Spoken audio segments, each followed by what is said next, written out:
Keilah hasn't had many serious relationships, but she knows what she wants. I want a man who's strong enough to do whatever it takes to keep his wife, she says. If a man really wants you, he'll do whatever it takes. It's a lesson she learned from watching her aunt and uncle, the only members of her family who stayed together. Just like her uncle, who beat the odds and gave up crack to save his marriage, Duane dropped a marijuana addiction cold turkey for Keilah. Today, the home they share with their 3 children is filled with laughter, conversation, and something even more refreshing. There's a lot of silliness that goes on in this house, Keilah confides. Getting here was challenging. Keilah's first serious relationship began when she was 16 and lasted sporadically until she was 23.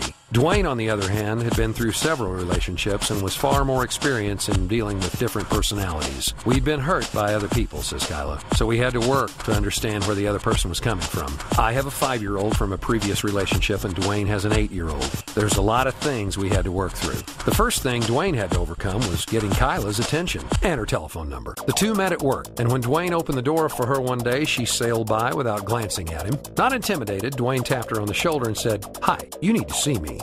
Keilah laughs, remembering the initial encounter. I said something along the lines of, "Yeah, okay," but kept on walking. I wasn't about to give him my number, and I certainly wasn't going to take his. But Duane was determined. The two finally started talking. 6 months later, they knew they wanted to get married. We talked all the time, Duane recalls. We still do, he says with a smile. One of the best things I love about Keilah is the conversations we have. We talk about everything. Politics, personal things, family. We talk during the day. We wake up in the middle of the night and start talking. We never run out of things to talk about. One of the first things they talked about and worked through is trust. The two brought very different relationship experiences to their marriage, so trying to understand where each other was coming from was a struggle. That's where relationship classes and discussions with other married couples and their pastor helped. Duane and Keilah know that everything about marriage isn't perfect, but with hard work and effort, it's worth it. If that person is really in your heart, says Keilah, give yourself to that person into your marriage. The best thing to do is work out your struggles because love overcomes everything. I keep her laughing, Duane says. She keeps me laughing. That's the one thing that keeps the fire burning, and our conversations, and our laughing.